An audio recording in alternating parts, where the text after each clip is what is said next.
नमस्कार। India public news देख रहे हैं आप। मैं आपके साथ सतवत अब्बास। जब भी जिक्र भोजपुरी गाने का होता है तो आपके जहन में जो तस्वीरें बनती हैं वो अश्लीलता वाले भोजपुरी गाने की बनती है। जगह जगह अलग अलग त्योहारों में या शादी विवाह में जिस तरह से भोजपुरी गानों के जरिए अश्लीलता पूजा पाठ की जगहों पर, या अगर हम बात कर लें कि जन्माष्टमी का अवसर हो या फिर सरस्वती पूजा का अवसर हो, उस माहौल में भी, उस वातावरण में भी लोग भोजपुरी के अश्लील गीत बजाते नजर आते हैं। लाख पाबंदियों के बाद भी और लाख सामाजिक बहिष्कार के बाद भी आज तक भोजपुरी में अश्लीलता परोसी जाती रही है और इस पर अंकुश लगा पाना अब तक थोड़ा मुश्किल नजर आ रहा है। वहीं दूसरी ओर भोजपुरी में बिना अश्लीलता वाले गीतों की भी कमी नहीं है और उसके गानों वाले उसके जो सिंगर हैं उनकी भी कमी नहीं है। वो भी लगातार जो परंपरागत गीत होते हैं वो गा रहे हैं और लोग उसे भी पसंद करना शुरू कर चुके हैं। बड़े बड़े मंचों पर अब उन्हें न्योता मिल रहा है और वो वहां जा रहे हैं या जा रही हैं। ऐसे ही एक लोक गायिका हैं हमारे, जो आज हमारे साथ जुड़ेंगी, जिनका नाम है मनीषा श्रीवास्तव, जिनसे हम बातचीत करेंगे।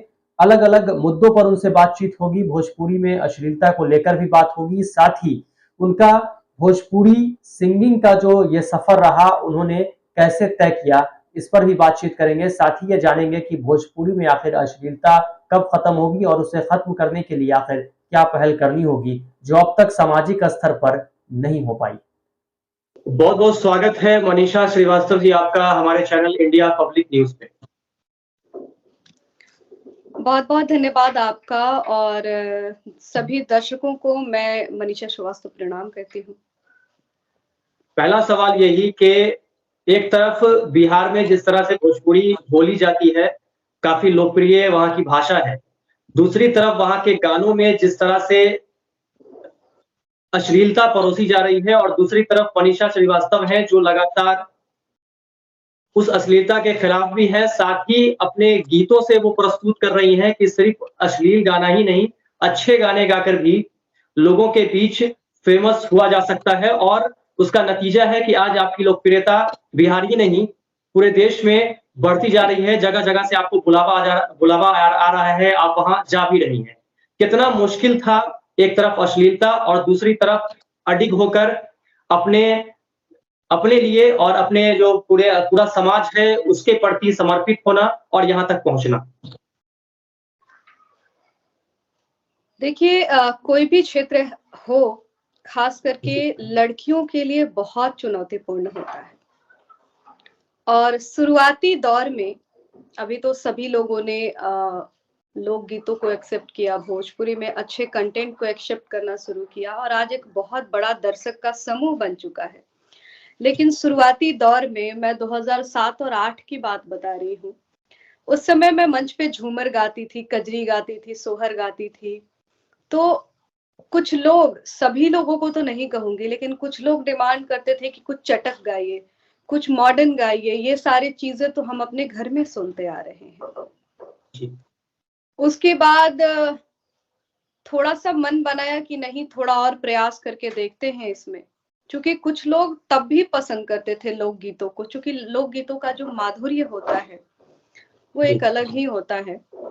तो मैंने लगातार मंच करती रही, लगातार पारंपरिक गीतों को गाती रही। 2013 में मैं कुछ लोगों ने सुझाव दिया कि आपको अपने गीतों को कैसेट कंपनियों के माध्यम से लोगों तक पहुंचाने चाहिए।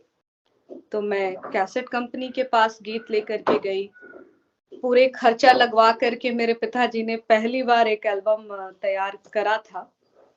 और कंपनी वालों ने ये कहकर रिजेक्ट कर दिया कि आपके गीत में कोई मॉडल छोटे कपड़े पहन करके डांस नहीं कर रही है, कोई चटक मटक मिर्च मसाला वाला शब्द नहीं है, हम इसको मार्केट में कैसे बेचेंगे। उसी समय मैंने प्रण किया कि आज चाहे जितनी भी तिरस्कार मिल रही हो इन गीतों को, इन्हीं गीतों को लेकर के, इन्हीं गीतों पर काम करके समाज में इस तरह से स्थापित करूंगी कि लोग जब भी मनीषा श्रीवास्तव को देखेंगे, जब भी मनीषा श्रीवास्तव से मैंने उसी समय प्रण किया कि लोकगीतों को गाकर एक ऐसी पहचान बनाऊंगी कि जब भी लोग मनीषा श्रीवास्तव को देखेंगे तो कहेंगे एगो सोहर गुनगुनावा ना, एगो झूमर गुनगुनावा ना, तारा आवाज में अच्छा लगेला। तो आज लोग इस तरह से प्यार दे रहे हैं, आशीर्वाद दे रहे हैं, तो मुझे बहुत अच्छा लगता है। जी, तो काफ़ी जगह से बुलावा भी आपको आया है और देखा ये भी गया है कि प्रधानमंत्री तक ने आपको इस न्योता दिया था और वहाँ जब आप गई थी तो वहाँ आपको सम्मानित भी किया गया था। इस पर क्या कहना चाहेंगे आप? एक कार्यक्रम पटना गांधी मैदान में था उस समय और मैं गई थी, मुझे वहाँ पर गायन के लिए आमंत्रित किया गया था। मैंने वहाँ पर जाकर के भोजपुरी लोकगीतों को रखा और मैंने पहली बार उन लोगों के समक्ष बटोहिया गीत रखा। बटोहिया जो कि भोजपुरी का राष्ट्रीय गीत कहा जाता है, रघुवीर नारायण द्वारा रचित है, तो उस गीत को मैंने वहाँ सुनाया और इस पर सभी लोग इतना खुश हुए कि सभी ने बड़ा सम्मान दिया, आदर दिया। जी। जी। तो प्रधानमंत्री के समक्ष जब आप गई थी तो वहाँ आपको सम्मानित किया गया था और वहाँ पर भी आपने क्या गीत प्रस्तुत किए थे? कौन से गीत थे? कई सारे कुछ देशभक्ति गीत भी मैंने वहाँ सुनाए थे, जो मैं हमेशा से गाते आई हूँ और जी। एक भोजपुरी का राष्ट्रीय गीत कि सुंदर सुभूमि भैया आर्य भारत के देशवा से कि मोरे प्राण बसे ही खोहरे बटोहिया एक द्वार घेरे रमा अरे हिमा को तवलवा से तीन द्वार सिंधु घरावे रे बटोहिया और तीन द्वार सिंधु घरावे रे बटोहिया। जब हमारे पूर्वज बिहार को छोड़ करके और अपने देश को छोड़ करके विदेश गए तो उनसे पूछा गया कि आपका देश कैसा है, तो उन्होंने इन्हीं शब्दों में गा करके अपने देश के बारे में बताया कि जाहू जाहू भैया रे, अरे जाहू जाहू भैया रे बटोही हिंद देखिया अरे जा हवा कुहू की कोयली बोले रे बटोहिया पवन सुगंध मंद अरे अमर गगनवा से कामिनी बिरह राग गावे रे बटोहिया। बहुत बढ़िया। तो मैम एक छोटे से गाँव में आप रही, बिहार के रोहतास जिले से आपका ताल्लुक है और वहाँ से यहाँ तक का सफ़र कैसे तय किया आपने? मेरे लिए तो जब मैं अपने सफर को देखती हूँ तो मुझे सच में विश्वास नहीं होता है। एक छोटे से गांव और गांव में पहले दुर्गा पूजा के अवसर पर, दशहरा के अवसर पर, दिवाली के अवसर पर नाटकों का मंचन होता था। सत्य हरिश्चंद्र या फिर गबर घिचोर, विदेशिया, अनेक तरह के नाटक, क्योंकि पहले इंटरटेनमेंट का यही साधन होता था। गांव वाले मिल करके, क्या स्त्री क्या पुरुष, सभी लोग मिल करके और उस नाटक को देखते थे, आनंदित होते थे। और कई सारे ऐसे नाटक होते थे जो समाज की जो यथार्थ है उसको चित्रित करते थे। तो एक छोटे से गांव में इन सभी मंचों के माध्यम से, खासकर नाटक के मंचों के माध्यम से पात्र परिचय करते हुए, अपनी लोकगीतों को रखते हुए धीरे धीरे करके मैं यहाँ तक पहुंची। मेरे लिए तो बड़ा आश्चर्य कर देने वाला ये होता है, क्योंकि मैंने तब सोचा नहीं था कि मैं लोकगीतों को लेकर के इस तरह से लोगों के बीच आऊंगी और लोग इस तरह से प्यार करेंगे। क्योंकि शुरुआती दिनों में जिस तरह से मुझे शब्द सुनने को मिलते थे तो मुझे लगता था कि क्या वाकई में मतलब ये जो झूमर है, क्या वाकई में ये जो सोहर है लोगों को पसंद नहीं आ रहा है, क्या वाकई में इसके भाव लोगों को पसंद नहीं आ रहे हैं। लेकिन मैंने कहा जाता है ना कि ढीठ हो करके कि जी। आपको नहीं अच्छा लगेगा, 2 ही लोगों को अच्छा लगेगा, मैं 2 ही लोगों के लिए गाऊँगी, लेकिन इन्हीं विधाओं को लेकर के चलूँगी। एक और ख़ास बात आपसे साझा करना चाहूँगी जी। कि घर का भी ऐसा माहौल था, मैं जिस परिवार से आती हूँ, मैं जिस वातावरण से आती हूँ, तो हमारे परिवार में ठीक है, लोकगीत गाइए, अगर लोकगीत में नहीं बन पा रही हैं तो छोड़ दीजिए, शास्त्रीय संगीत गाइए, लेकिन उल्टा-सीधा, उलूल-जुलूल, डबल मीनिंग गाने का मतलब कोई प्रश्न ही नहीं उठ सकता। बल्कि हमारे घर से ही लोग रोकना-टोकना शुरू कर दिए थे।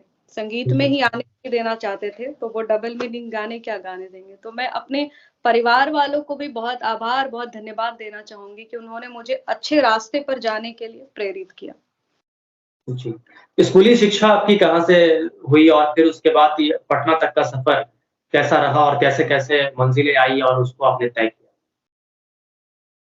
रोहतास के करघर में ही मेरी 10th तक की पढ़ाई हुई और बीच-बीच में मैं प्रयाग संगीत समिति संगीत की शिक्षा लेती थी। हमारे शिक्षक जो थे वो बहुत अच्छे थे, उनको पता मैं मतलब होता था गाँव में ना कि प्राइवेट स्कूल में भी पढ़ रहे हैं और गवर्नमेंट स्कूल में भी अपना हाँ। एग्ज़ाम वगैरह दे रहे हैं। तो करघर का जो गर्ल्स स्कूल था वहाँ से मैं पढ़ी हूँ। हमारे प्राइवेट स्कूल के जो टीचर थे, प्रकाश पब्लिक स्कूल उस स्कूल का नाम था। बहुत अच्छे, बहुत सपोर्टिव और उन्होंने ही मेरे माता-पिता को प्रेरित किया था कि मनीषा को संगीत की शिक्षा देने के लिए आपको बाहर भेजना चाहिए क्योंकि करगहर या सासाराम के आस-पास संगीत इस तरह सिखाने की का व्यवस्था है। कुछ साधन नहीं था। तो मैं वहाँ पे इलाहाबाद में, प्रयागराज में एक रिलेटिव के यहाँ रहती थी और सीखती थी और फिर यहाँ पर भी क्लास करती थी। तो 10th तक तो मैं यहीं पढ़ी हूँ। 10th के बाद मैं जमशेदपुर चली गई और जमशेदपुर चूँकि पिताजी मेरे पहले से कार्यरत थे, तो उनका ट्रांसफ़र भी हो चुका था, तो हम लोग पूरे परिवार वहाँ आ गए। तो कुछ डिप्लोमा वगैरह के कोर्सेज़ मैंने वहाँ किए हैं, इंजीनियरिंग की मेरी पढ़ाई वहाँ पर हुई है। अच्छा और साथ-साथ में संगीत चलता है। हाँ, संगीत चलता था क्योंकि संगीत मेरे लिए अ, ये धड़कन कह लीजिए कि एक इंसान को जीने के लिए जो साँस की ज़रूरत होती है ना, वो मेरी संगीत है। संगीत चलता रहता था तभी मैं पढ़ाई में अच्छा कर पाती थी। अगर संगीत से मुझे वंचित कर दिया जाता या गुनगुनाने से, गाने से तो शायद मनीषा जीवित ही नहीं रह पाती, ऐसा कह सकती हूँ। तो अभी हाल-फिलहाल में आपका बुलावा कहाँ-कहाँ से आया और किन-किन मंचों तक आप गईं और वहाँ पे लोगों को आपने गानों से आपने प्रभावित किया? अभी तो काफ़ी सारे कार्यक्रम हो रहे हैं और अभी मैं दिल्ली भी जाने वाली हूँ जनवरी महीने में और इधर ठंड की वजह से मैंने एक-आध प्रोग्राम आ रहे थे लेकिन नहीं लिया चूँकि बहुत ठंड बिहार में ठंड ने हाँ, दस्तक दे ठंड बढ़ और थोड़ा-सा अपने आप को बचाना भी ज़रूरी है, थोड़ा-सा अपने आप को रेस्ट भी देना ज़रूरी है और इसी बीच चूँकि 2 महीने 3 महीने से पहले से ही हम लोग होली के गीतों का या आपके वसंत आने वाला है, सरस्वती पूजा से रिलेटेड जो भी गाने हैं, उनकी तैयारियाँ अभी करनी थी। तो कुछ शूटिंग भी हमारे जनवरी के फर्स्ट वीक में होने वाले हैं। तो अभी मैं दिल्ली जाने वाली हूँ, दिल्ली के बाद आगरा में भी एक कार्यक्रम है और उसके बाद बनारस जाऊँगी। तो कई सारे जगह से लोग बुलाते हैं और मुझे अच्छा लगता है कि दुर्गा पूजा, दिवाली, छठ पूजा इन सब में तो बुलाते ही हैं। एक और खास अध्याय मेरे साथ जुड़ा है, जब से आजू जनकपुर में मड़वा मैंने गाया है, काफ़ी पॉपुलर हुआ, बहुत सारे लोगों ने पसंद किया। तब से मैंने एक खास चीज़ देखा कि जो जो लोग अपने यहाँ पूरे कल्चर के साथ शादी-ब्याह को सेलिब्रेट कर रहे हैं या बच्चे का जो जी। बच्चे के आगमन के बाद जो छठी होता है, बरही होता है, इन सब चीज़ों को सेलिब्रेट कर रहे हैं। तो वो लोग मुझे बुलाने लगे हैं और उनका एक खास मैसेज रहता है हमारे साथ कि मनीषा जी हम आपको इसलिए बुला रहे हैं कि आप पारंपरिक गीतों को हमारे यहाँ जी। आकर के रखें। क्योंकि क्या होता है ना कि हर जगह के शादी माहौल का शादी ब्याह का वो माहौल नहीं हो पाता है जिस माहौल में मैं गायन करती हूँ।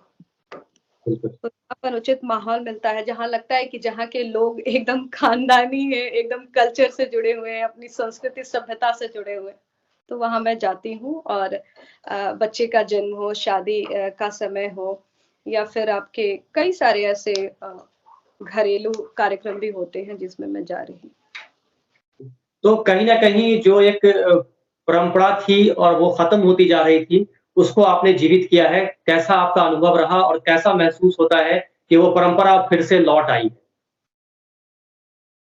समय बदला है क्योंकि तब भोजपुरी लोकगीतों को लेकर के लोगों के बीच इतना रुझान नहीं था जितना अब हो चुका है। इसका कारण है कि अधिकतर लोग अपने गाँव से दूर चले गए हैं।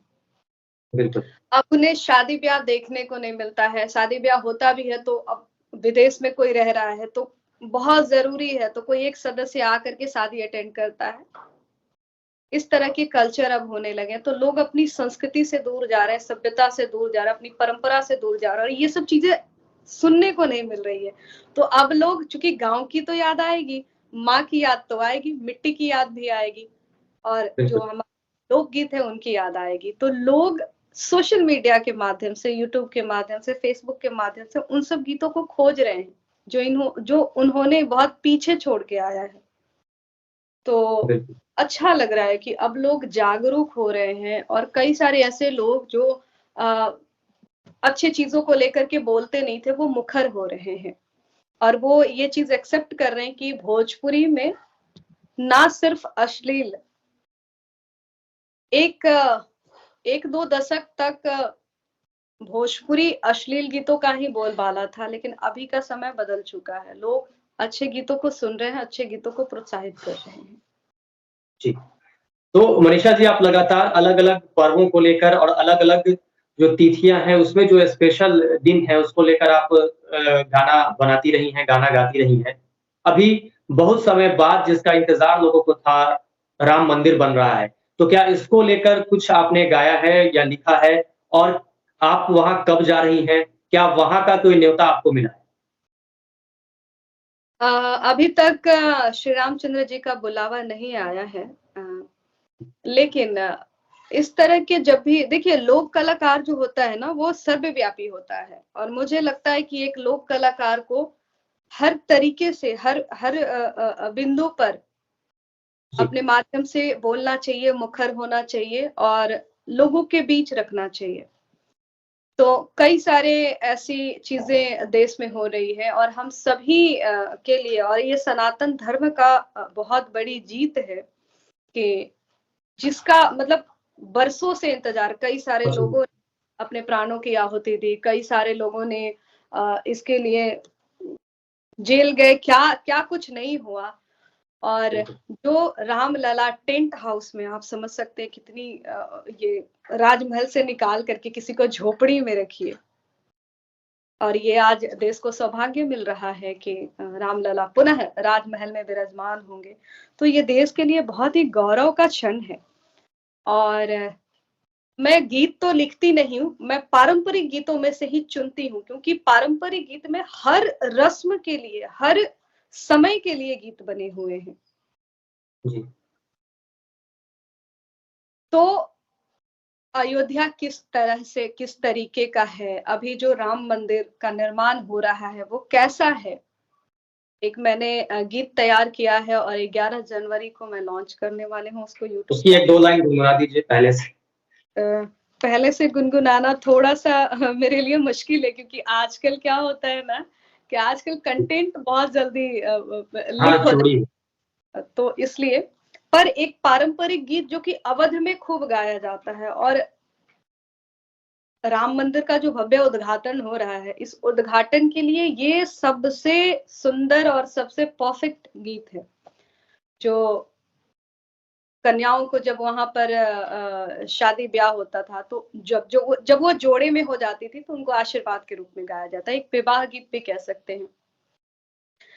और सिया रानी का अचल सुहाग रहे, सिया रानी का अचल सुहाग रहे, सिया रानी का अचल राजा राम के सिर पर ताज रहे, राजा राम के सिर पर ताज रहे सिया रानी का चल, सुहाग रहे सिया रानी का चल, सुहाग रहे सिया रानी का चल।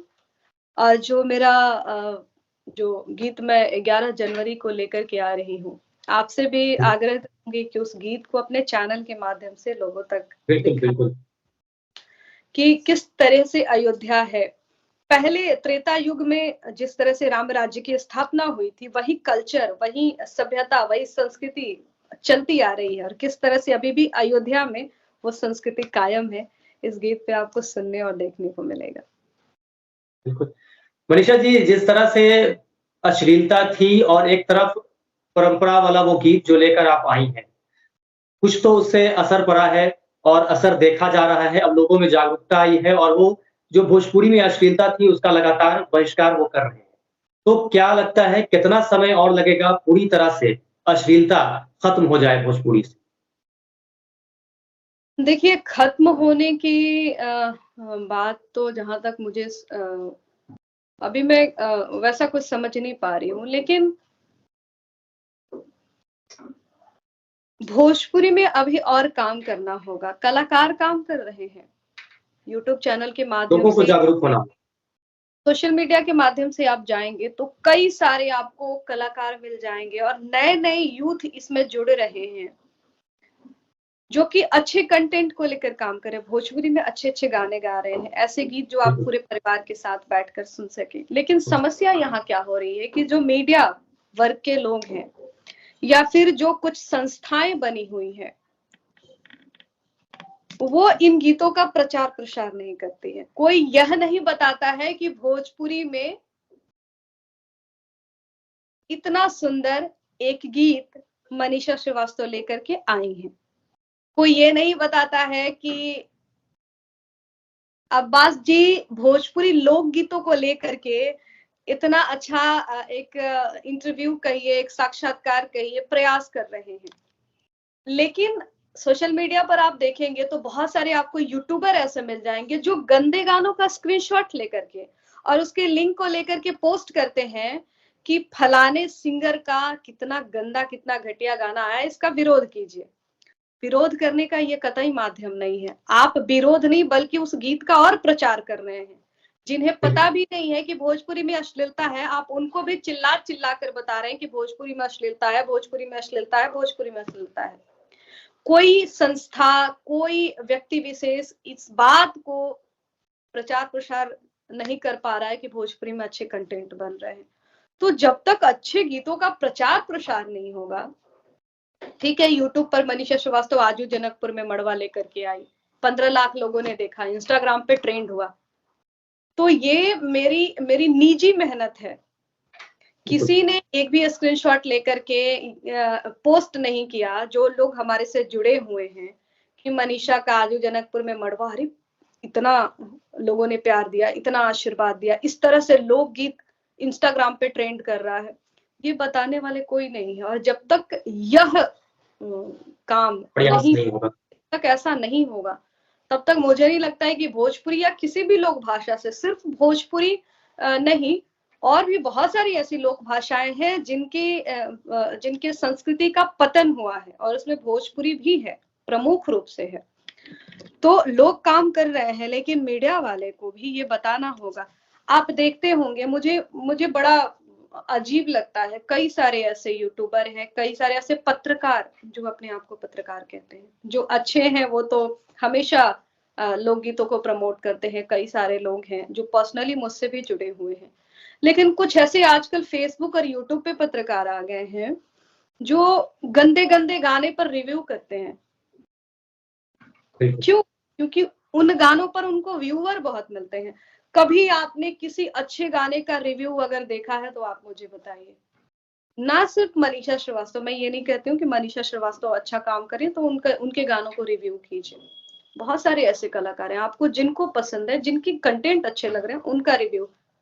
कभी आपने शारदा सिन्हा जी के गीतों का रिव्यू नहीं देखा होगा कि अरे शारदा जी ने इतना लोकगीतों को लेकर इतना अच्छा काम किया, पद्म भूषण से उनको नवाजा गया, और आज भी किस तरह से उनकी आवाज, उनकी मिठास लोगों के दिल में अपनी जगह बनाई हुई है।